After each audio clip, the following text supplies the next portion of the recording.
Here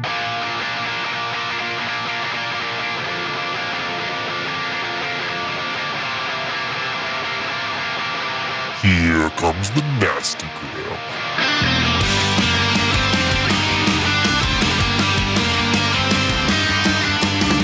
Send a priest to save my soul, forget it. Welcome to the Nastygram RPG podcast. This is the Ithaca Project, Seventh Law, the Spirit of Science. Feeling it too hard is the poison to the heart of a cynic.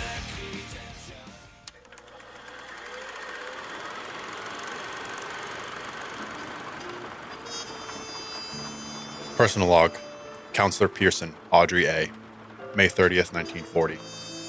The deeper we dive into the affairs of Dr. Fritz Zwicky, the more I find myself looking up from the bottom of a well.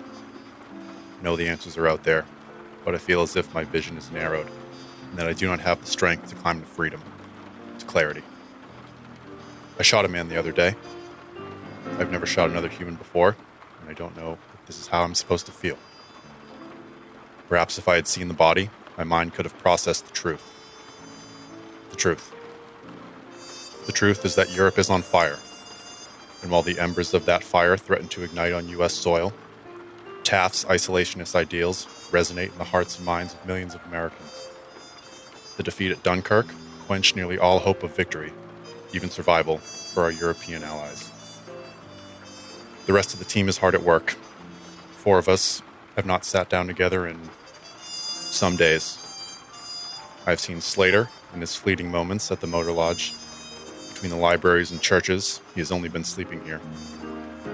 I assisted Dr. Kane with paperwork to ensure the seizure of Dr. Laporte's research was above board. After that, he buried himself in the boxes and the research therein. If there is one good thing to come of this case, it is reconnecting with Atticus. I just wish that we could be back in Sundance. I wish we could be sitting at a table, laughing and talking over old fashions, and watching Rosie steal breath from 120 smiling people. I hate Buchholz. I hate that he sees the same things I see and continues with his work as if it's just another day on the job. I hate that he has failed forward at every step of his career and finds himself working alongside me. He withdraws from medical school and lands on the fast track to acting sergeant in Boston.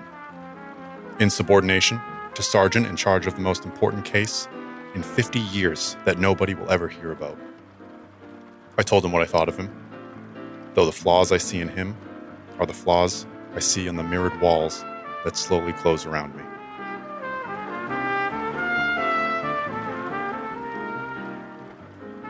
All right, guys, welcome back. This is Josh, and I will be your handler. And I'm Matt, playing Sergeant Gilbert Buchholz of the Ithaca PD. Hey, this is Devin. I am playing Counselor Audrey Ann Pearson, the University of Chicago.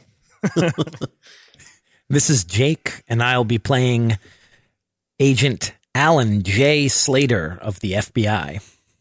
Hi, everyone. This is Dan playing Dr. Atticus Kane, Professor of Physics. All right, so episode 7, Law 7. Mm-hmm. This is the time in an arc, which all you fellow DMs and GMs are familiar with, where you get to a point, you're doing your game prep, you kind of jot a few things down, and then you go like, I have no idea what they're going to do. I don't know. Right? I don't fucking know. Yep. I guess we'll see. We're just going to wing it. You sit back with your third of a page of notes. And This is where the magic happens. and Though. you This is where it just gets good. fucking say like, all right, we'll see. Let's roll with it. These are my So- favorite moments. Our last episode was a little bit, well, both the last ones are a little unconventional. You know, home scenes aren't something that we do with any of other systems. Well, I guess that was all in the last one. So the home scenes and then sort of that time jump. So we jumped a handful of days, close to a week. You guys talked about some of the research you were doing.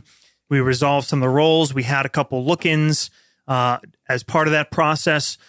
Some of what you guys did might have benefited your character's personal life or sanity. Some of it might have furthered the case, or both. I think we mechanically resolved, Devin, what Agent Pearson was up to. I think I gave you the information that you gained Did I?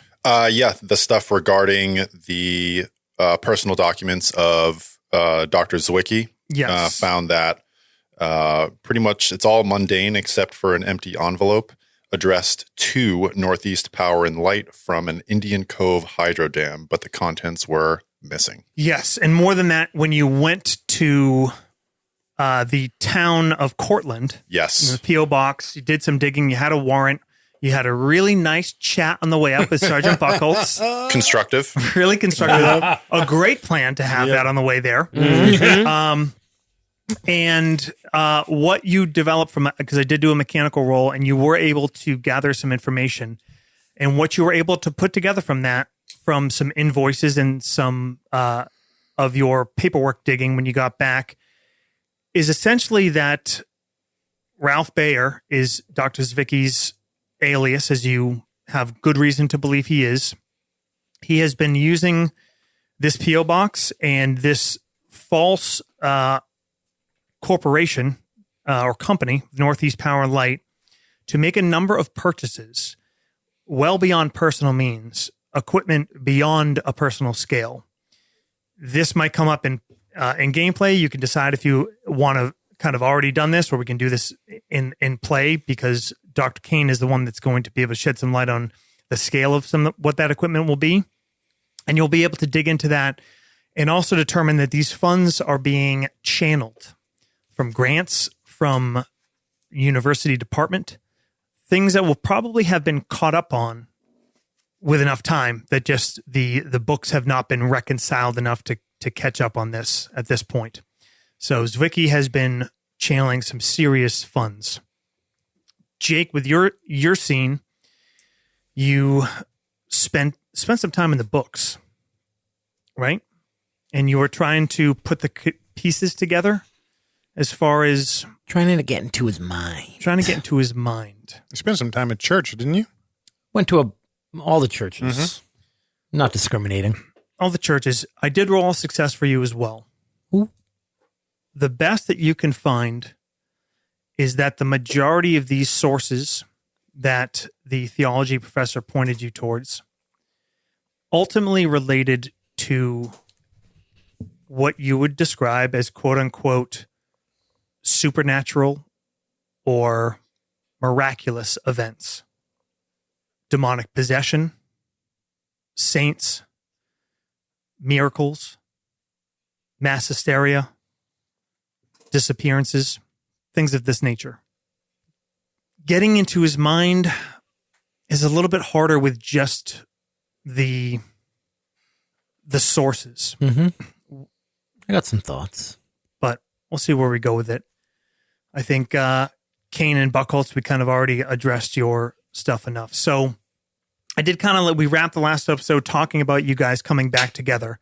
So I want you guys to set the scene, where you are, how much you've discussed. Also, bear in mind, close to a week has passed since you guys first got up here. If there's times when you want to say like, hey, would I have had time to do this? Or could I have had the PD do this? If it makes sense, we can say, yep, that already happened, and here's what you got. And, I wanted to kind of not belabor going through a million different things and just kind of pick one thing you focused on, but there's certainly enough time to spend, a little bit of time as things come up. So Was there enough time for Ithaca PD to catch the murderers? they did not catch the murderers. They, again, Ithaca PD, relatively small, two dozen sworn officers. And they have also been busy chasing down a lot of leads. Sure. Looking around for stolen vehicles, these records, a lot of things that did pay dividends, and also protecting some of the facilities at Cornell University. Yep. As well as the key staff of Project North Star. Something I don't know if we addressed it in game, but it must have come up in the past week. Did we ever give Dr. Gibbs the go ahead to go into that building? You did, unless you said otherwise. I mean, okay.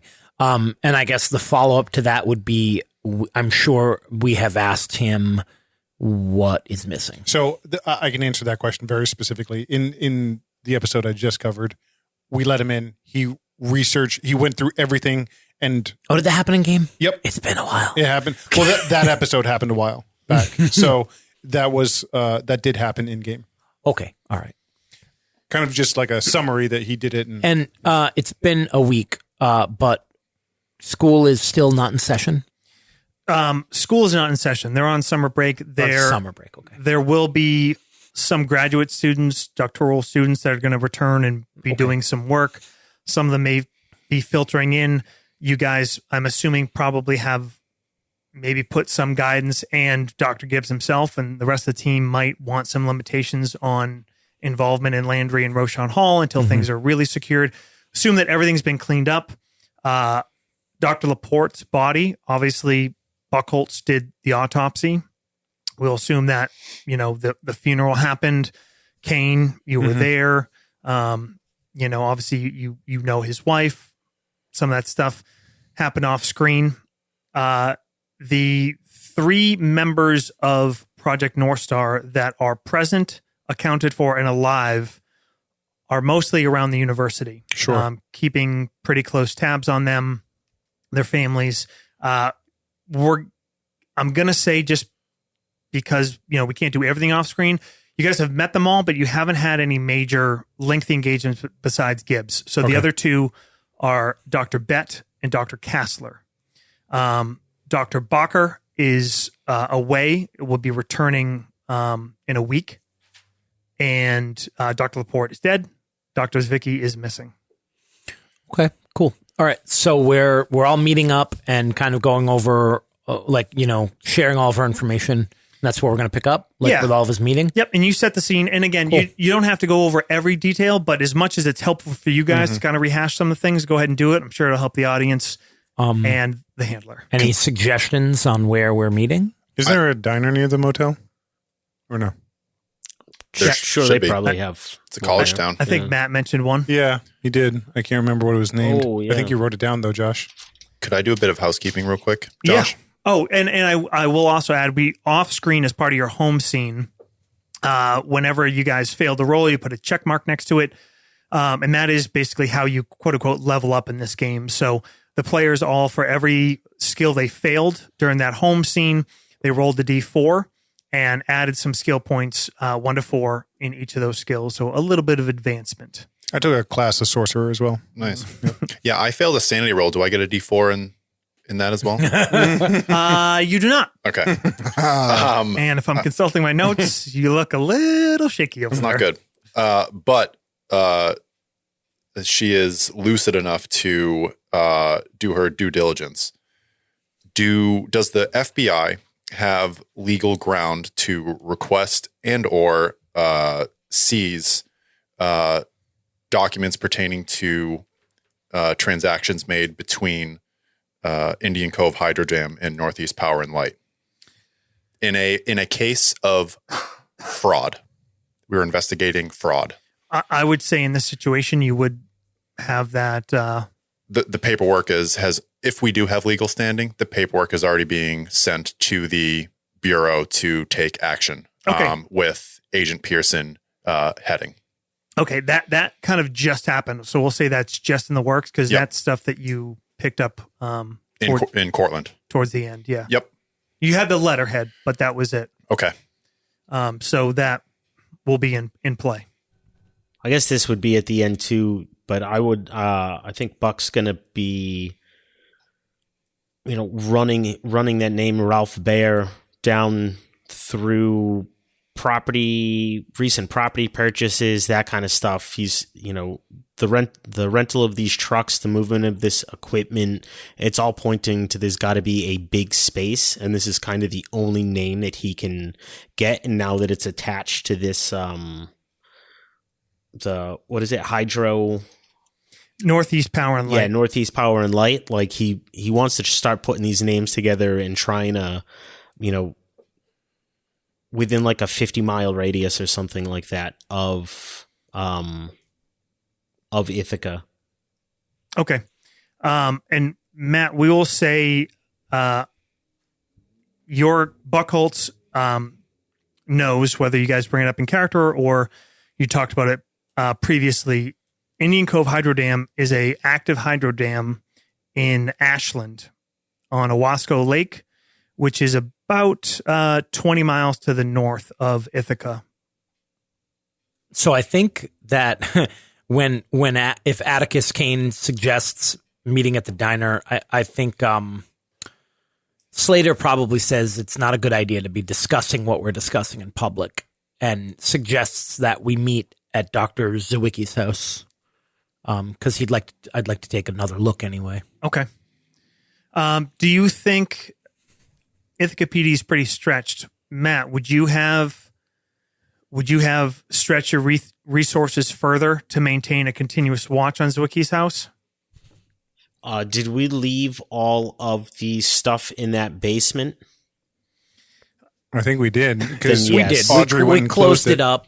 It's closed up, but we did leave it all there. Yeah, then I probably would have put somebody on it. Okay.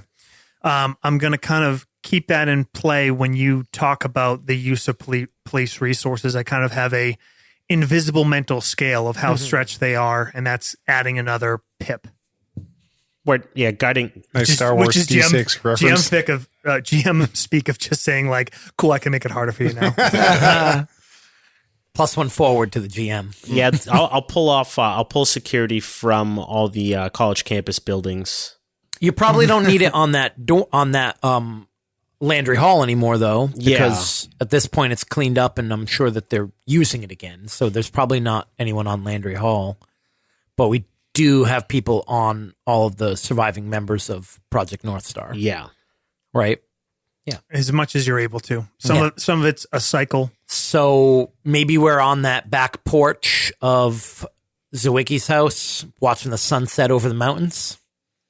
Sounds good. Yeah. Atticus Kane puts down 2 pieces of paper. They are the letter that the FBI received regarding the Nazi spies. And there are circled letters on both letters. And he points to them and says, "It is with reasonable certainty that these 2 letters came from the same typewriter. That points to our man Zawicki. Now it's a question of what he's doing and what his goals are." Well, I think we know for sure that, the letter says what his goals are right there, right? Protect Project North Star from... I kind of stop and I look at Audrey, I look at Agent Pearson, and then I look at Sergeant Buckholz, and I say, "Sergeant, have you read this letter yet?" And I'll interject just as a reminder to definitely Slater, and I don't know, what's your human, Dan? What's Kane's human? 33.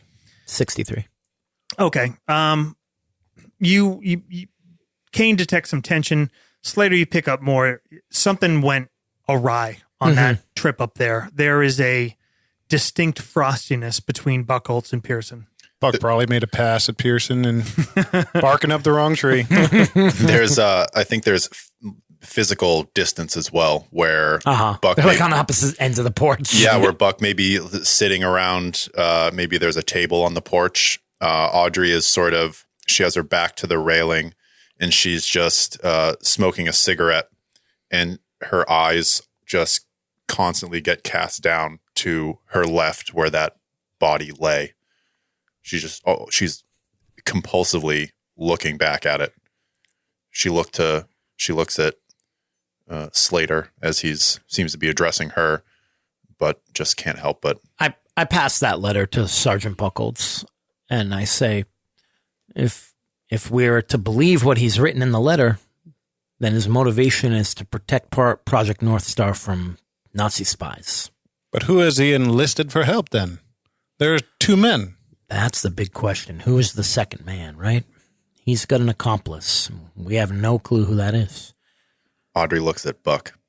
I will say, if this wasn't clear, of the 2 men that you had your firefight with, you have enough of a description of Zawicki, and even though you didn't get a very close look at these guys, neither of them match the description Wowza. That was okay. not clear. That's a big piece. No, the whole That's a time big- I've been assuming one of them was definitely Yeah. Zwicky. Okay. Zwicky is a short, slight man. Neither of these two were either. Okay. One was fairly tall. One was at least of average height and build. Blonde, And blue-eyed, wearing a brown uniform. You caught enough, just little glimpses that, hair, whatever. You're 99% confident that Zwicky wasn't either of those two. Okay. Say, so Zwicky's got a team, and we don't know who they are. And they would be curious, right? If they believed in this conspiracy and they were actively supporting him in a fight against proposed spies. But why attack us? Why attack federal agents and a uniformed police officer? If you think you're on the right side of the law, Because that's a step too far. they see us as it's not the side of the law. They believe that this is a battle for good and evil, for the heart and soul of all Americans. And that is a dangerous line to draw. I'd say it's more than just Americans. I agree. But I think you're right.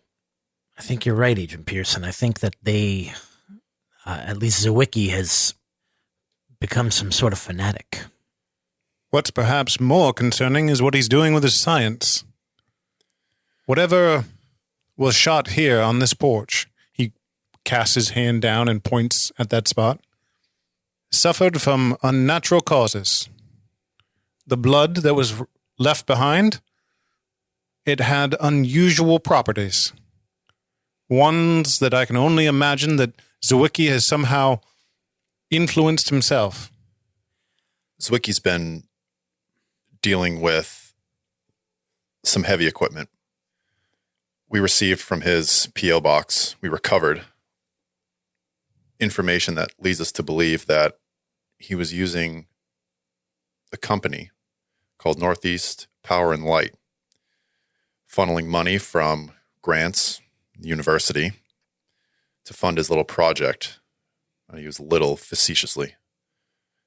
He has been buying heavy-duty equipment from a company called Indian Cove Hydro Dam. It's an active site. It's up in Ashland. It's only about 20 miles away. But he's been using this company and university funds to build this project of his. Now, it's in the works, trying to recover some invoices or anything as to what he was actually purchasing. You've got a couple of those from the Okay. P.O. box. I present them. I take them from I stand up from sitting at the table and take them from your hand and kind of pace the porch while reading it. Dan, you have engineering? I do. Just give me a roll. Don't think that's going to do it. That's a 70. That's Okay. that's a 60, Dan. 60. What, Oh, the zero. Sorry. Yeah. what's your score? My engineering is a 50. Okay, even with a fail, looking at that, you know that the equipment listed on this invoice, A, it could not be run by residential power. Just straight up. Yep. And B, probably couldn't even fit in the house. Okay. He's reading it with his back towards you, and he turns slowly and says, I can't say that I'm familiar with the specific machines, but I understand enough to know that the scale of this project that he is working on is extraordinary. These machines are used at the hydro dam to power regions. There is no way possible that he could use this here at his home or any sort of basic facility. Would one person be able to operate this machinery? It would be incredibly difficult. The maneuvering of this machinery would, as you said, Agent Slater, take a team. This is good news, Doctor. This means we can narrow down our search. Wherever he's set up base, he's going to need industrial power lines and space. There can't be that many places that have the infrastructure to how is this kind of stuff. Atticus is kind of nodding slowly. I think we need to get you some utility maps from the power company and see if we can narrow it down a bit. That would be capital. We also need to get you a firearm, Doctor. I do appreciate the thought, but I must reserve my energies for the science here. That is perhaps even more dangerous than any firearm ever presented. Doctor, your energies could just as easily be bleeding out on this porch. Agent Pearson, with all due respect, firearm in the hands of someone who isn't trained could be more danger than it's worth. Maybe it's just better. We're better off just getting ourselves some better firearms, since clearly we're going up against a group of armed men. A Tommy gun. And a group of armed men that seem to be more than human. They are other. Let's lay it down on the table. I've been thinking about this all week, but Zwicky did something to these men. I don't know what he's trying to do, make soldiers that are Superman, but you don't just walk away from a wound like that. You don't just jump from one building to another like that either.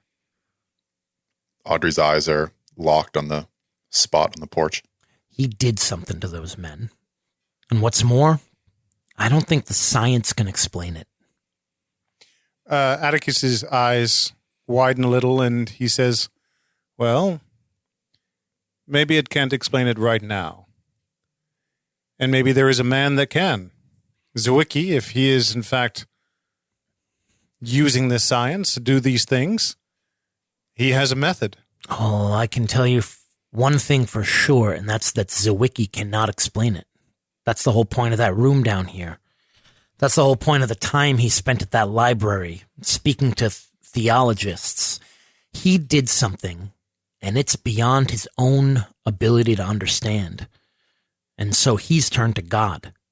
If you ask me, maybe he got lucky. Maybe he mixed the right chemicals, did something, turned these men into super soldiers, but he doesn't know how it works, and he thinks it's a blessing from God. Perhaps that is a working theory. I'm not saying that some other scientist who's smarter than him couldn't explain it. Maybe you could. Maybe Gibbs could. But at the moment, the reason Zwicky is dangerous is because he thinks he has a mission from God. And that makes a man danger. Atticus smiles a little and he says, there is a famous saying that magic is simply what science hasn't been able to explain yet. Probably hasn't been written yet in this time period. Atticus Kane actually said that. Funny you should. Dan, as you listen to Slater talk, your mind just falls back on your understanding of Zwicky and your slightly bemused reading about 8 years ago in Europe. Yep. Of his atheist. Yes. Yeah. Article written disproving God. A tongue-in-cheek sort of piece. I think he's balanced a response, though, because of what Slater brought up about all the religious stuff being down in the basement. Atticus kind of follows up the conversation with, whatever was here on this porch, whatever was shot by Audrey, what I can tell you about the man or the creature is that time perhaps moves differently for him. What I was able to observe about the blood is that it acted at an accelerated rate, which suggests that he could perhaps heal in an accelerated manner. Agent Pearson's incredulous. She's shaking her head. I know the biochemistry of humans, it is beyond us, but things like this exist in the natural world. Things heal faster than we do. And science can work, as they say, miracles. One thing to add, Jake, as you kind of talk this through, and not to refute it, but to kind of channel your analysis of it. That room downstairs in the basement, which is still closed up, it's not set up like a reliquarium. It's set up sort of in between a library and a museum. You know, it's not necessarily, it's not articles of worship. It's not an altar. Correct. Yeah. It's a gathering of resources. Sure. Dr. Gibbs, he's a smart man, right? Pragmatic. Wouldn't waste his time. Certainly. None of us have a lot of time right now. You know what's going on in Europe. Germany's crawling across the whole map. They are running, sir. Well, there's not much time. Zwicky knows that, and if we're to believe his letter, he's on our side, kinda. So let me ask you, why would a man like that dedicate the small amount of time he has to books about Salem witch trials and divine intervention? It is a curiosity, I admit. This is more than a curiosity, Doctor. This is a murder, and something serious is going on. He's done something he doesn't understand, and he's trying to find meaning. He's trying to find justification for the gruesome acts that he's committed. I mean, none of us can stand here and say that we have any understanding of how this guy ran away from a kill shot, how someone jumped from one building to another, how someone's spine was turned to dust. He's looking for an explanation from God, because that's what you do in these kind of situations. You turn to a higher power. He's using that as an excuse for what he's doing. You think he's found an answer there? I don't think there's an answer to be found there. I think these things are there to comfort us in a time of need. So, where does that leave his compass? What is his purpose? I think he's still trying to win the war. I think he's still trying to find the Germans, or perfect his soldiers, or something. I don't know. I think the only lead we have right now is those engineering documents. Is it also possible that we missed something here? Why would those two men come back? Yeah, I was thinking about that. Perhaps it was simply to recover the artifacts downstairs, but perhaps there's more. He left in a hurry. Maybe he knew he left behind things that we could use to trace him.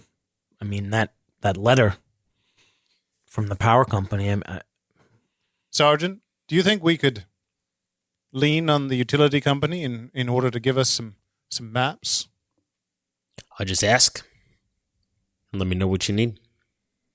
Yes, I think it would be anything that relates to the infrastructure that supports three-phase power in this area, and maybe any substations as well.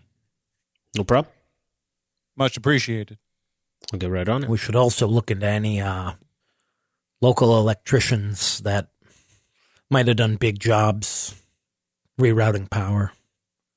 If we can get a copy of the yellow books, I can just go through it. What else do we have before us? We need to be careful. If we're bringing in people from outside this investigation, I'm reluctant to show them what's in the basement. She looks down below her feet. If someone with this expertise is able to, whatever Zwicky is doing, it needs to end with Zwicky. The American government might have something to say about that. Yeah, about that stuff. You guys going to be able to take this out of here? I don't know, with some federal whatever. Resources here are getting pretty thin with covering everybody and sending out people to the local areas. So if I can minimize where the amount of resources used and where they are, it'd be beneficial to us here in Ithaca. You actually, Buck, you gave relief to the watch here for 4 hours, said you were going to be up here anyway. So the next officer due is going to be coming up here to relieve you, but right now there's nobody there. It sort of just freed up a little bit for a little bit of time, and they'll be on their way shortly, actually. Dr. Kane makes a good point. It's possible those men came back because they forgot something important. Guess it wouldn't hurt to do another once over, but besides from that, I don't think there's anything here worth guarding, really. I mean, we don't. Go ahead. We don't want the media or anything like that getting a look at that room downstairs, but it's pretty well hidden. I think it should just stay that way. Yes, sir. What do you think, Pearson? She's sort of gritting her teeth.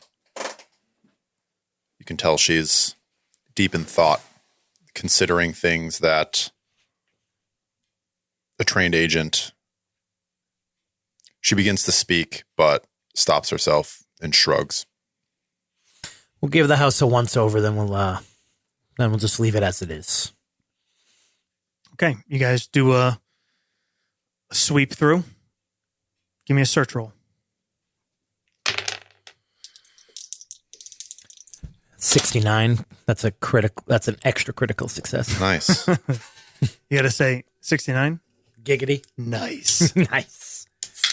Yeah, 69 out of 73. So success. Okay. 39 under 41. As Audrey is walking the upstairs, maybe other agents are downstairs, back in the basement. She's looking at the gas stove, just sort of thinking to herself. She lights up a cigarette and smokes it in the kitchen for a little bit. Turns and heads to the bedroom, starts looking around in there. Matt, give me a alertness roll at a skill of 40. What do you mean at a skill of 40? You're rolling for a PD asset. That's 49. Okay. Devin Pearson makes her way into the bedroom, looks around. Don't come up with anything else. Don't come up with anything out of place, unusual. Nothing more uncovered. Buck, Slater, at some point you're both coming up and down the stairs and stop and you swing open that door and you step back into that room and you kind of both stop for a minute and you look. You kind of look at each other and you look back and you both get the feeling that something is out of place, that something has changed in here. You start kind of moving around and looking down at the ground. It's hard packed earth. And, you know, you've all been in here, but you both kind of get the feeling that someone else has as well. You're not sure. You can't identify a single thing in here that is, you know, nothing jumps out to you as missing. But was that open to that page? Was that placed over there? Was this kicked over? You both kind of just get this mutual confirmation that this scene has been disturbed. After a while of us both kind of like quietly walking around the room, I look towards Buck and I say, I'm missing something here, and it's just so far beyond any training or anything I've ever known. You ever get that feeling like there's just more? It's just right beyond what you can see. Yeah. Yeah, I felt that before. Now, too. They called in a chemist, but they probably should have sent us a psychic. Yeah. Your impression is that someone else has gone through here.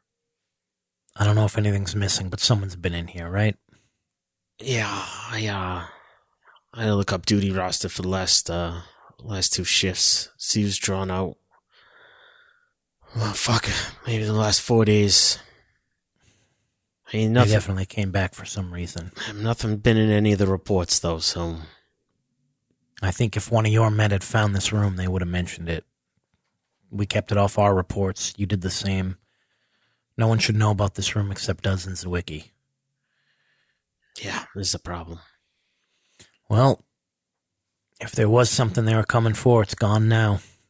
Guess you don't need to keep your patrolman here. Take the rest. Audrey's at the door. She's just stomping out a cigarette. We're not going to risk anything else getting into Zwicky's hands. He doesn't need any more resources for what he's doing. Sergeant, you said it's a couple hours before the next officer comes and relieves you? Less than that. All right, then we have less time. Josh, it's been about a week. I think pretty quickly Slater went and rented his own vehicle. Okay. So there's probably a pickup truck out front. Audrey starts Convenient. grabbing stuff. Yeah. I was gonna mention this. I don't think he would be, relying on the Sure. fucking Yeah. police department to shuttle him around. It makes sense. At this point, resources are stretched thin enough as they are. FBI has enough money to throw around for things like that. So He also really likes driving. are you guys emptying this place out? Audrey's going to start with the artwork. Okay. Bring him back to the hotel, I guess. I start picking things up, stacking things up. We'll say the four of you kind of shuttle back and forth for about an hour. And as you're coming back up and down, it's dark now, not full darkness, but post twilight. And you hear the whine of a motorcycle and another vehicle winding on the road down below, coming up towards you. Kind of pick up your step a little bit, gather up the last few things, load them in the back of the pickup truck, Audrey throws a tarp over the stuff. slamming the gate back up and putting the tarp over as a Ithaca PD motorcycle and squad car pull up. Cop gets off the motorcycle and Sheffield steps out of the car and walks over to you all. Sarge, Doc, agents. Officer. Alex? I got Collins here to pick back up on this exciting watch up here. Also came to give you some word. Gibbs is chomping at the bit a little bit. Last time I was there, he formally requested an update on the investigation.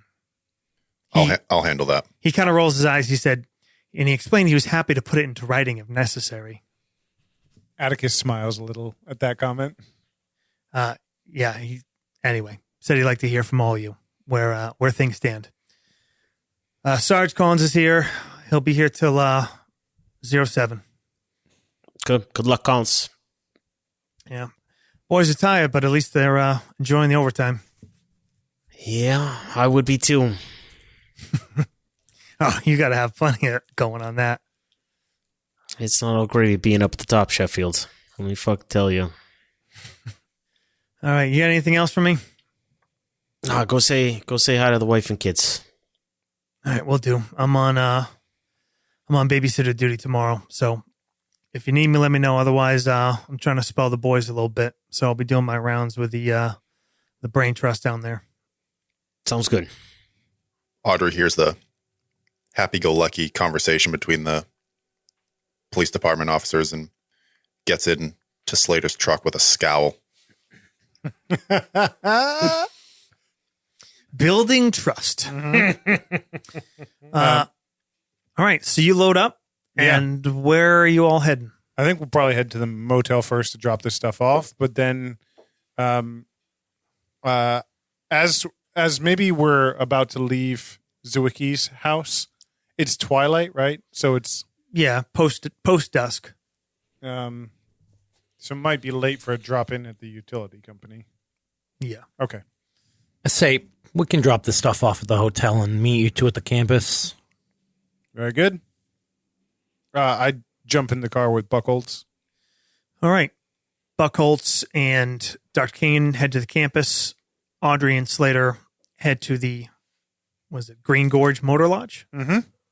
And you head back and back the truck up, start bringing things in. You guys both give me an alertness roll. I got 3 points in this during the little sesh. What is that? That's 100, right? Is that 100? I rolled a 9. 100. 100. 100. It's the Mark that off. it's the emote with the The red 100 with the underlines. Super duper critical fail. Yep. The most you can fail. You guys are walking in. Slater, you stop for a second and look over at the desk, and Audrey's carrying a big box, and you lift up your hand and you're like, well, wait a second.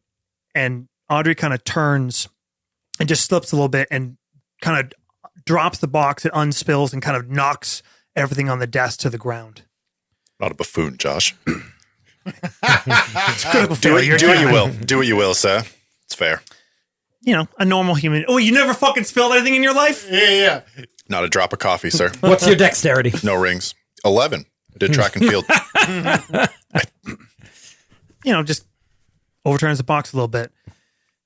Before that happened, you looked to the desk.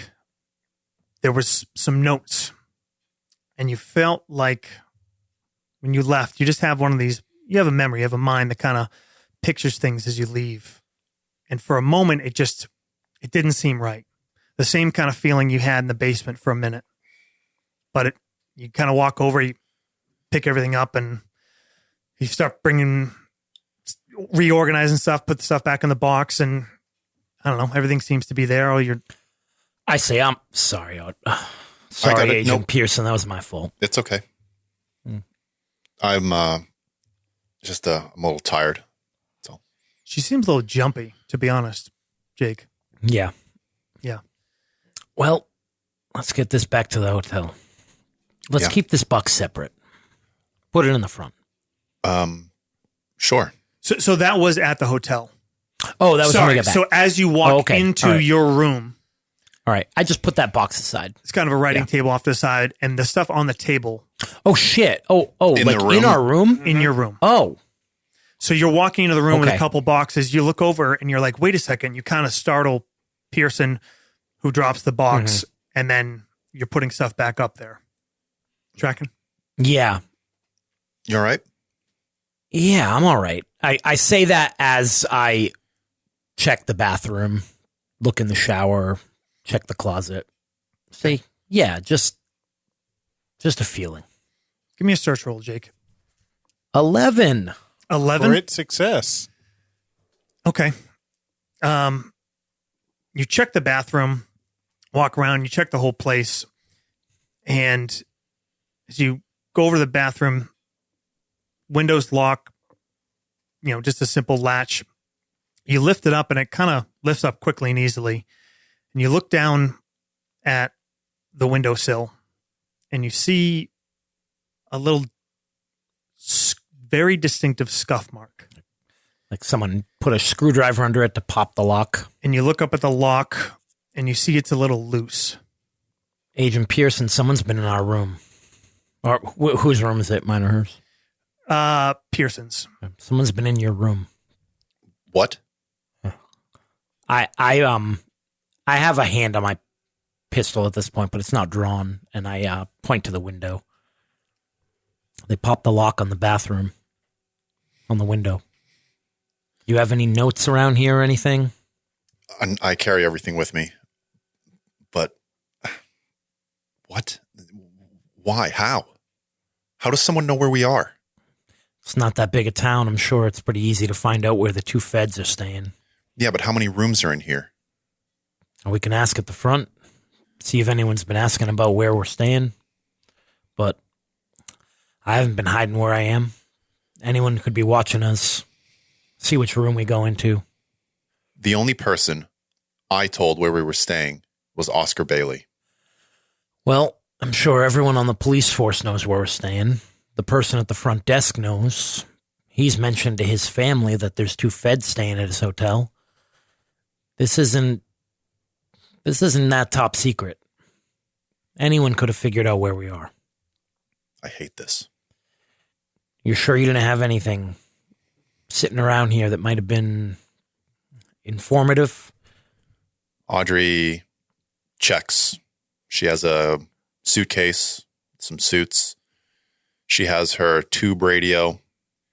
Her attaché is always on her. That's where she keeps her important documents. but she is going to take a look through her belongings to just see if anything is. Her suitcase, clothes are neatly folded. The suits are, everything is in its place. Do you have accounting? I do have accounting. What is it? 50. Okay. Don't need to roll. Just a reflection of your kind of analytical organization. Her superlative for her 14 intelligence is that she has a keen mind. Ooh, one set of underwear is missing. That's it. It's your favorite ones. No, she gave that to Dr. Kane. Whoa. Hey. Someone's been through your shit. Nothing is missing. Care was taken to try to put everything back. If you hadn't gone at this in a organized, analytical way, you probably never would have noticed. But you always fold your sleeves back just the right way, because otherwise they'll get a wrinkle. The Marie Kondo method. From her attaché, she takes out a little. Is there do they have multi-tools in 1940? Swiss Army knife. Yeah. It's Swiss. She takes it out and she goes over to the tube radio. She spins it around sort of deftly and starts expertly taking off a panel on the back. She is going to take a look at her radio to see if anything was messed around in there. She's familiar with the Bureau's actually used some of these techniques to insert listening devices into radios and things like that. She's familiar with them from her cases dealing with communists. You have a communication score? I do have a communication score. Just give me a roll. 16 under 50. 16 under 50. This is a reception-only tube radio, correct? Correct. Okay. The compartment's been opened. You work the dial as you have the back of the panel open. And you kind of look back there. You spin it around, bring the lamp closer. And as you're tuning back and forth, Cigarette hanging out of her mouth. there's a point on the dial that the little metal contact is lifted. So basically, as you tune past a frequency, it would skip it. She, with her tiny hands, as her companions have noted, she... It's small, not tiny. It's Tiny murder hands. They said tiny, and then when, it's whatever. She puts her hand in there and makes some adjustments so that the contact will return to its natural state at that frequency. Okay. Do it easily enough. And she'll turn the radio on. Okay. You turn it to that frequency? Yes. She tests a couple other frequencies first to make sure that it's functioning as normal. Okay. And then to that frequency. You dial it up and down. There's not a ton of bands that you pick up here. And this is in a kind of stretch of just, nothing. And you kind of dial into it and you pause. And it's just static. She leaves it on there for... It's not... The frequency is not one that would even a populated area be like a main broadcast. It's on an off channel. It's AM, but it's basically kind of in between the actual frequencies that the FCC would delegate. Everything all right? She leaves the radio where it is and puts the tool down and sits on the bed, pulls out another cigarette, and just looking at the radio. Someone was in here. They went through my things. They went through my radio. They opened it up. They opened it up. They manipulated it so that at this frequency, a contact was lifted so that it wouldn't pick it up. I changed it. I fixed it so that it would receive at this frequency. But all we get is this. Why would someone do that? They Because- came in here, they didn't take anything, they looked through your things, and all they did was make it so you can't listen to that station? It's not even a station. It's a dead frequency. FCC doesn't use this. I say, what's the number on the dial? She spins the radio around, she's obviously so stupid, Audrey. spins the radio around and shines the light on the frequency. 1545. 15:45 a.m. This case gets weirder and weirder. Cut to Cornell University. Buchholz and Dr. Kane, you arrive to Roshan Hall, where you were told that Dr. Gibbs and his team were going to be working late. You walk in, you know your way. Secretary is there, as is the night watchman. They've sort of had to rely a little bit on Cornell's own security team, such as it is, just to, especially after you kind of purge the scene, just to lighten the load a little bit on your police force. You're directed towards Dr. Gibbs' office, and you knock on the door. It opens. You step inside. Again, nice, large, well-appointed office. The desk on one side. There's sort of a sitting room on the other side, bookshelves and accommodations around and everything. And there's 3 men inside. Dr. Gibbs that you've already met. And there's 2 other men. One is kind of tall, about 6'3". He is in his mid-30s. He kind of has a long, square, kind of a big head, and bright eyes, sort of short crop, a little bit spiky hair, and kind of a distinctive sort of Germanic look about him. Blonde hair, blue eyes. The other is dark-haired, average height, maybe about 5'10", slight build. He's in a suit sitting off on the side. The taller man is leaning against a desk. There's a glass, a little bit of brown liquid at the bottom, and kind of leaning back, relaxed as you walk in. Gibbs says, Dr. Kane, Sergeant, welcome. Dean Gibbs, it's good to see you.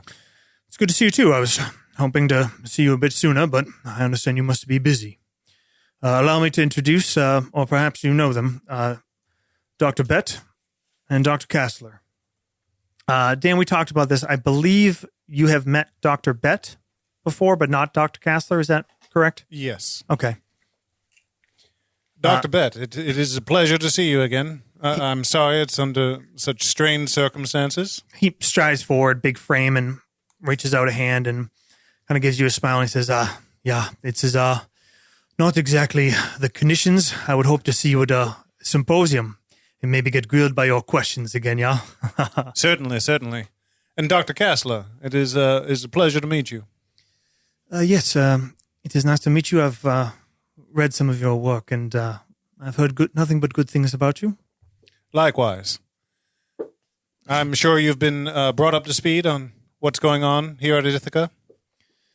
Yes, as much as Dr. Gibbs has been able to tell us. Gibbs kind of chimes in and says, yes, and we were hoping that you might be able to lend a little insight into a little bit further. Your agents, are they coming, or we don't need to wait for them? It's up to you. They will be along shortly, and I must admit, it's good to have them about as they are more careful with the information that can be shared. Yes, quite. His eyes kind of glance towards Sergeant Buchholz and then nods along. Well, where are we at? Well, first, I'd like to start off. Do either of the two of you have much experience with working with Dr. Zwicky? Gibbs kind of turns towards Kastler and he says, kind of reaches a hand out. Kastler says, well, it was myself, Dr. Laporte, and Dr. Zwicky that were part of that half of the team that did most of our work in Landry Hall. So I would suppose I have the most experience with him. He kind of tightens his face for a moment. It has not been, admit, the most comfortable working relationship of late. What specifically was the issue? He looks towards Bett and he says, his lack of trust as it began, his lack of reciprocal sharing, I would say bordering on paranoia. Our research is so fine and detailed and yet overlapping in so many ways. It is critical for us to share and to understand where each are making gains in these things. Dr. Vicky, as much as I asked, he just could not really tell me everything that he was finding. And yet his questions to me never stopped. Can you discern the nature of his suspicion? Was it that he was jealous of the work he was working, or the work he was performing? Kind of interrupts you and he says, "I didn't trust us damn Huns." Atticus smiles and says, "It is trying times, that is for sure, but certainly he must know that you are a fellow man of science." Kassler says, yeah, this is exactly what was happening. His suspicions, he even brought them to me. He asked about he would ask me what Laporte was working on, say that he had talked to him and that he thought there was something more and that he thought he was withholding something and that he said Laporte wanted to know too much about his research. And at first I just thought there was some professional disagreement and I tried to work it together. That is how we must work together and share. And yet the more it went on, it just became less and less conducive, less professional. Outside of his paranoia, can you point to anything else unusual that you may have experienced over the last few months working with him? Any unusual practices, any unusual applications of science? Well, as I believe Dr. Gibbs has told you, his research, I think, was mired in his personal interest in dark matter, and yet, despite my inquiries, he was not able to share enough with me to find that it was valid, and I've reported these concerns to Dr. Gibbs. Dr. Kane, I must ask you: have you uncovered anything from his home, in his materials, that would lead you to any kind of understanding of a breakthrough he was working on? There is evidence that some threshold was achieved, that some principle has been explored and maybe even tried. I can't go into too many details, but between the notes of the late Dr. Laporte and some of the things we've been able to put together with the help of the FBI, it certainly seems that his research had gone from passive to active. Castor kind of locks eyes with you, and he says, you think he actually found something tangible in this dunkel materie of his? I do believe that the man has been working on it since the 1920s, and now, with the funding of Cornell and these research facilities at his fingertips, he has perhaps been able to make a breakthrough. Dr. Gibbs kind of interrupts, and he says, "Gentlemen, we all know dark matter is interesting, but purely in a theoretical sense. I mean, we are multiple echelons of breakthroughs, decades away from doing anything productive with dark matter." What if I were to tell you, Dean Gibbs, that in order to test his theory, at least the working knowledge I have, it would require extraordinary equipment? Well, I mean, this is the place to go to do it. I mean, we have, one of the top 5 laboratories and resources in all of North America here at Cornell. And if I told you he needed something even greater than that? I can't imagine what it would be, and he never requested any such access from me. Nevertheless, he seems to have gotten it. Kassler leans forward and he says, what do you mean? I glance over at Sergeant Buckholz. Do you show any signs of, stopping me? No. Okay. Atticus says, through a trail of money, our counselor, the agent, was able to find that through a secondary name, he has acquired sizable equipment from a hydro dam. their eyes kind of all raise, and Castor just kind of locks eyes with you. And he says, "What equipment is this? What did he get, and where would he have brought it?" Those are the questions we're asking now, and it's what we hope to uncover tomorrow when we have a chance to speak with the utility company. Indeed. What facility is this that he acquired these things from? The place is called the Indian Cove Hydro Dam, about 20 miles north of here. Yes, that is an active facility. And you think he has worked there, or he has acquired things from there? I say it's a matter of certainty, and I hand him the receipts of the ones that Audrey gave me back at Zwickie's. Okay. Castor kind of grabs them, and then Bet and Gibbs walk over and look down over his shoulder. We'll cut from there to the Green Gorge Motor Lodge. We've just finished searching my room. Okay.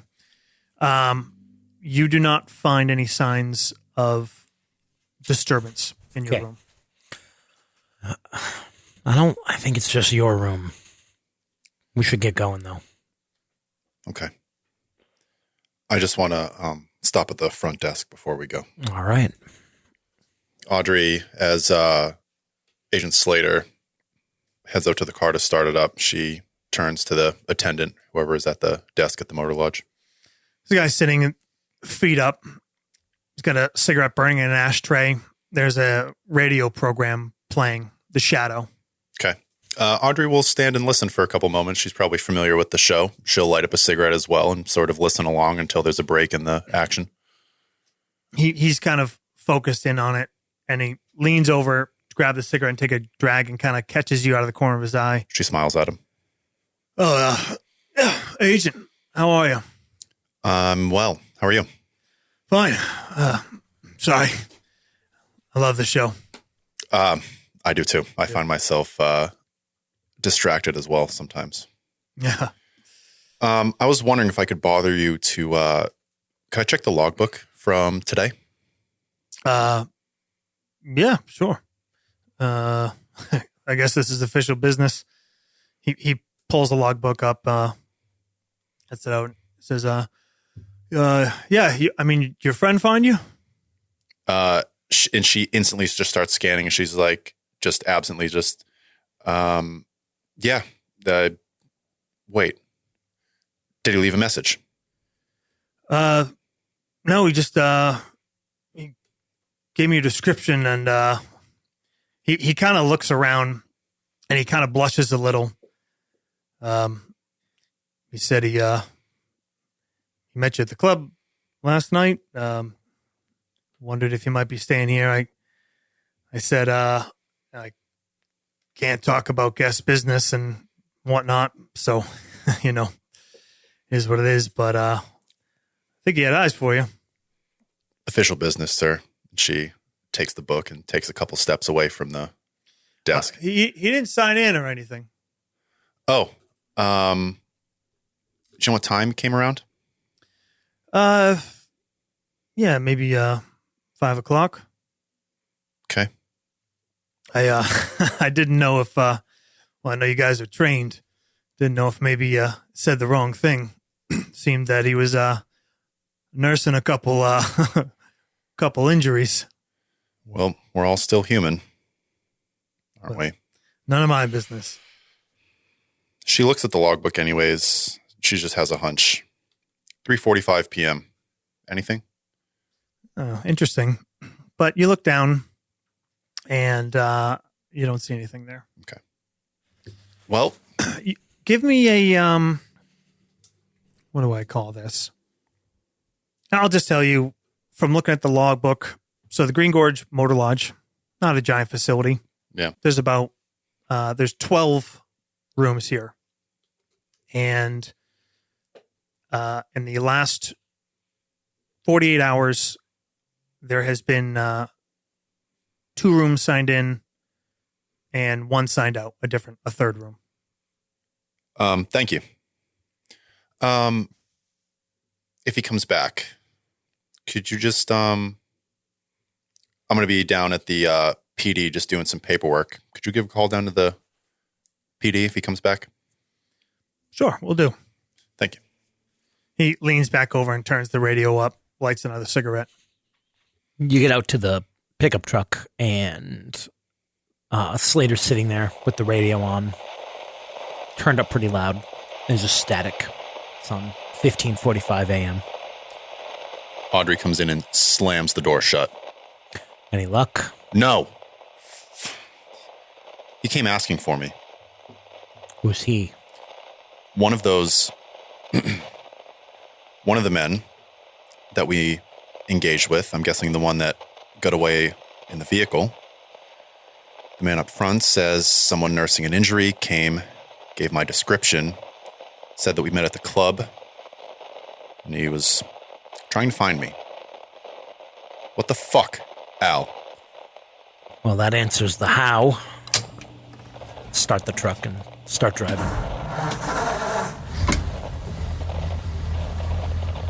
She's smoking again. She's like can we stop for cigarettes? Sure. See a gas station up ahead and put on your turn signal, and you're pulling in, and a signal breaks through the static for a moment. You hear a voice. Okay, the last nest. Do either of you speak German? 9. Yeah, darling. Pearson has language German, 25 points. Hawk leaving nest. Oh my fucking God. What does that mean? They're watching us. They're watching me. And that's the why. This is how they communicate.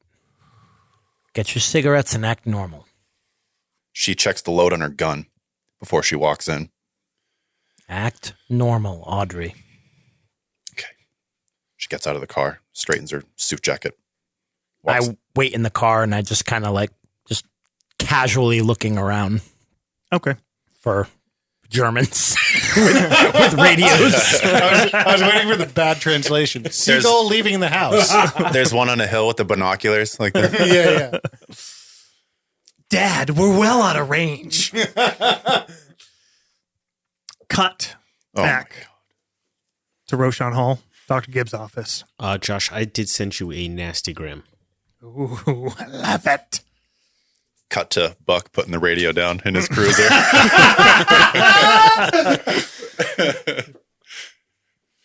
I know he's not the spy, but Audrey's going crazy. Matt, give me a human roll. It's a 31 under 52.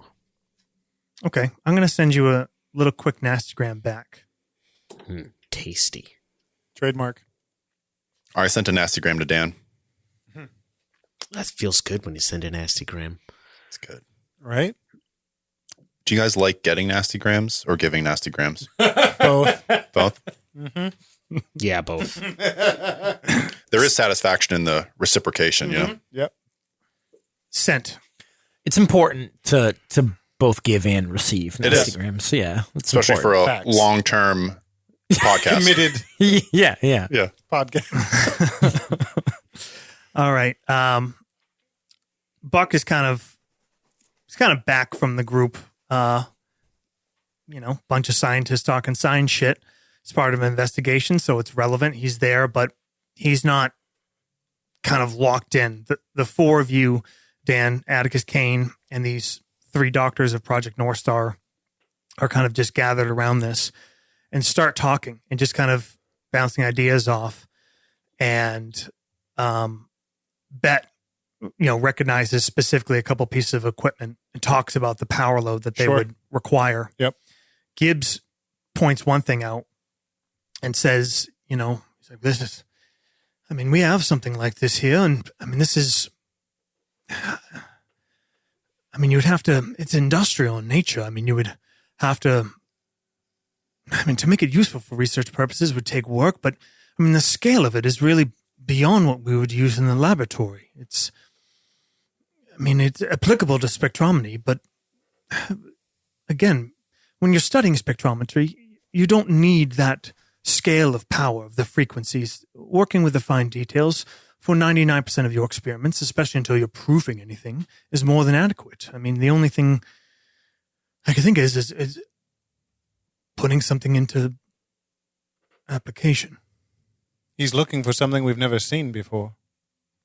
Castor says, but what? I mean, do you know? You do not know what kind of breakthrough has he made? I mean, dark matter. I think his breakthrough has come with the application of dark matter with the tangible world around us. How the two interact. Bet says, impossible. This is, we cannot even perceive it. How can you interact with it? Perhaps with equipment like this he can. He's shaking his head, but he's looking up, thinking and processing. So one of the things I want to note about Atticus Kane, he is a very smart man. He's a doctor. He's got doctorates and he works in physics, and he's had numerous teaching jobs. But his intelligence, his actual specialty is in comprehending. Maybe not so much as like these people who are coming up with the theories, but what he has always done well in working with people like this is push kind of the boundaries of what they think is possible. So I think this kind of fits well in his kind of application of his intelligence. Okay. There's kind of further discussion, and A, I'm not scientifically equipped enough, and Yeah. B, it would be interesting if it was. But you guys are talking, and what's kind of clear is that Bet and Gibbs are having a very hard time wrapping their brain around any way that it just seems like a leap beyond their very comprehensive scientific understanding. Yep. Kassler seems like he's more like, okay, what's the next step? Yep. Okay. What is it? Yep. What did he get to? Mm-hmm. And Gibbs and Bet are more trying to just kind of keep coming back to the same thing of like, it's an impossible leap. Right. There is no practical Sure. point of this research. Got it. There's no application to put into effect. Okay. And you kind of look up and you see Buckholz just kind of taking you all in. I kind of leave them to they're in a particularly impassioned conversation about something, and I walk over to Buckholz and I say, Sergeant, can I get you anything? Coffee, tea? All set, Doctor. Thanks. Very good. In the morning, we'll be able to visit the utility company. Shouldn't be a problem, yeah. Excellent. I imagine they aren't likely to let their maps roam about, so I'll seek you out in the morning and we can have a look together. I'm pick you up your hotel you want. Terrific. I kind of love that we missed the whole meeting. Kind of great. You done here? Right now, it's just scientists doing what scientists do best. Wander around in circles. Fascinating. I know you're a busy man, Sergeant, and I don't want to keep you from your duties. Is there anything you need from me? I don't believe so, no. You gonna get a ride home with one of your scientist friends here, or you want me to wait around? It's likely I can find a passage with either one of them or when the agents return. No problem. Excuse me, doctors, before I go, I do have just one question, if you don't mind, and he'll walk up to the gaggle of brilliant minds squawking away about shit he doesn't understand. They kind of all stop talking together, and you kind of get the impression that they forgot you were in the room as they kind of look up, but then sort of like settle back and say, Gibbs says, yes, Sergeant, what can we do for you? I just got a quick question about Zwicky. Any you guys recall maybe the last week, 2 weeks, maybe, him talking about, I don't know, any new restaurants, any new places that he's been to? Bet says, I would be unlikely to get a invitation myself, but no. Castler says, Maybe vacation time he's taken. Clear his head. I know being around here amongst all of you brilliant minds can be a little overwhelming sometimes, so maybe just somewhere he used to go to clear his head besides his home. Castler says, no, but I know there was somewhere because, the amount of hours we were putting in, and it used to be all of us, me, Laporte, and Zwicky, burning the midnight oil, and yet the last few weeks, he was just a bird flitting in and out. And I know he does not have much of a personal life to speak of. I would ask him, and he said he just had work to attend to. He would never tell me where or what. Yeah. Such is life. If you find out where, you must let us know, because any research that he has made gains on, I know Dr. Kane may certainly have the expertise, but I think he kind of reaches his hand out. He says, collectively, all four of us, we would be the eyes that could pierce the veil. Keep that in mind.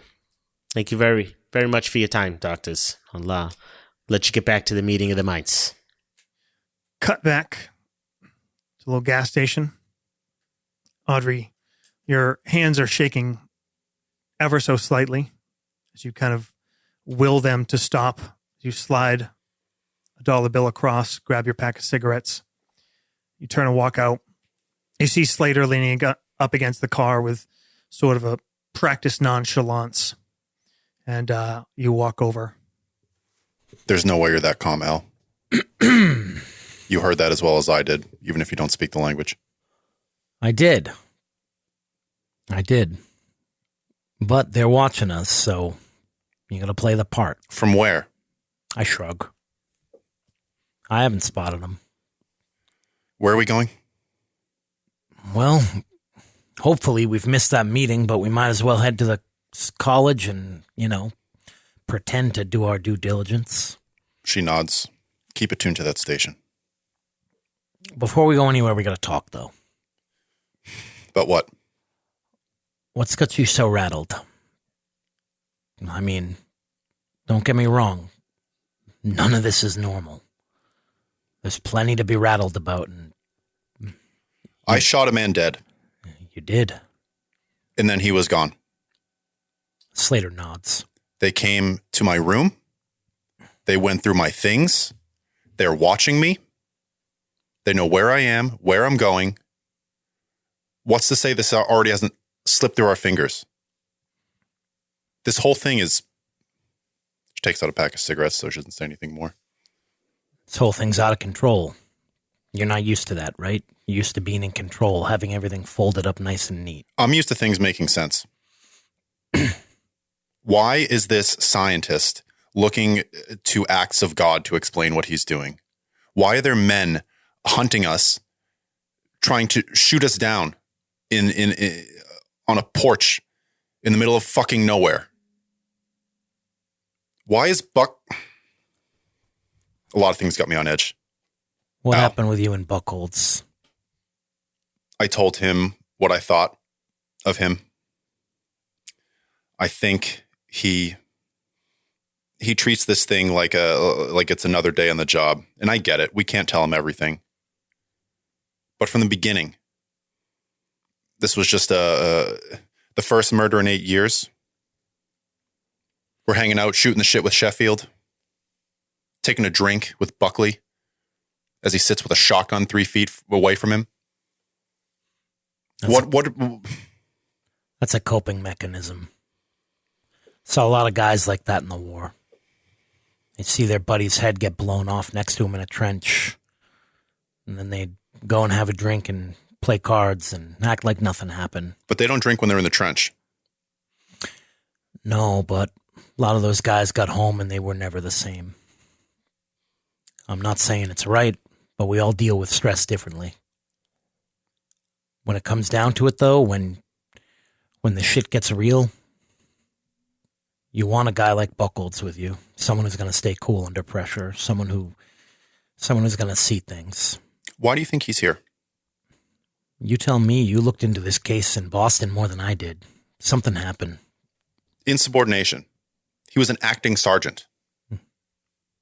And then he just decides it's not for him, decides to move to a sleepy little Ithaca right next to research and science that is going to change the world. Isn't that weird? I think you know. It's not. What if Zwicky was right? What if that letter he sent, what if he was right? He could still be crazy. He could still be fanatical in whatever this message from God, this divine quest that he is on. But what if in the beginning, what if when he sent that letter, what if he was right? Audrey, we just heard the proof he was right. We just heard it on the radio. The guys that are following us, the guys that went to Zwicky's house, they weren't with him. They were looking for whatever he had. There are German spies here. We got to the house before them. They came in after looking for something. Now they're following us because they're looking for Zwicky too. And we got to find him first. None of this makes sense, Al. There's at least three players here. Us, Zwicky, and the Germans. War will come to us. It's already here. We got to get better guns. I'm uncomfortable having the doctor around without a gun. We can't be looking after him. Are there flak jackets at this point in history? There are, but they are actual flak jackets. I love They it are even more. Huge, bulky. They're not like infantrymen don't wear them. You can like guys and bombers wear them because they're so bulky and heavy that you can't really move around in them. Yeah. I say, God doesn't know how to shoot a gun. We're better off getting him a flak jacket. Better off leaving him in the car.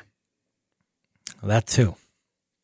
Well, we also got to protect him though, because if I were those Germans, I'd be going after him right now. I think we need to keep him close. You're right. You're right. I'm sorry. This has all been very challenging. It's not what you thought it would be, right? Of course not. This isn't like anything. There's no handbook for this. We're making it up as we go. I know that's not something you're used to, but that's where we are now. You want to leave this one out of the fireside stories with my dad? We'll just keep the good parts in. We cut back to Roshan Hall. A little bit more time passes and kind of collectively decide to reconvene. Dr. Gibbs says, Dr. Kane, we'll be happy to give you a ride as the sergeant's left. It's on my way. You're staying at the motor lodge? That's correct. I'm a little bit past there, and Dr. Bed is actually staying with me. He's sent his family away. Perhaps a bit of paranoia, but we've all been put a bit on edge. I think it a wise decision. So until tomorrow. Dr. Kassler? They nod and see exterior shot looking down at Roshan Hall. The four of you walking out and walking over to the car. There's a police officer standing against his squad car, flicks his cigarette out and nods to Dr. Gibbs, and you, Gibbs, and Bet get in the car and fire it up, drive off, and the PD car follows. We see Kassler walking along to his own car, and he gets in and drives off, kind of both start to head together, and then camera holds, and we see another car turn on its lights, Ithaca PD, and turns. Headlights off at first and begins following. And as the cars brake and you with Gibbs go straight along with the Ithaca PD car, the first one. Castler turns right, and the other cop car follows. The camera cuts to that cop car, and we see Sergeant Buckles. And we'll see you next week. So anyways, I started blasting. Auf Wiedersehen.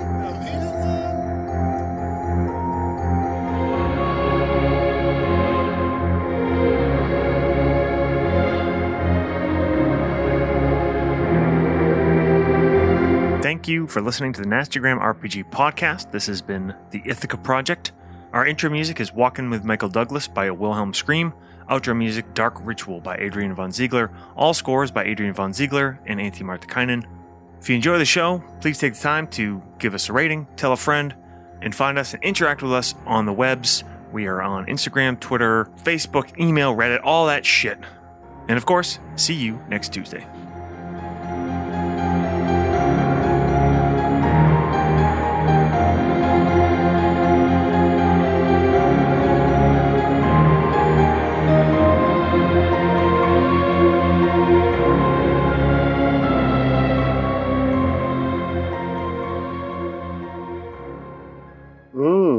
That's nasty. And watching Rosie steal breath from 120 smiling people. I hate Buckholtz.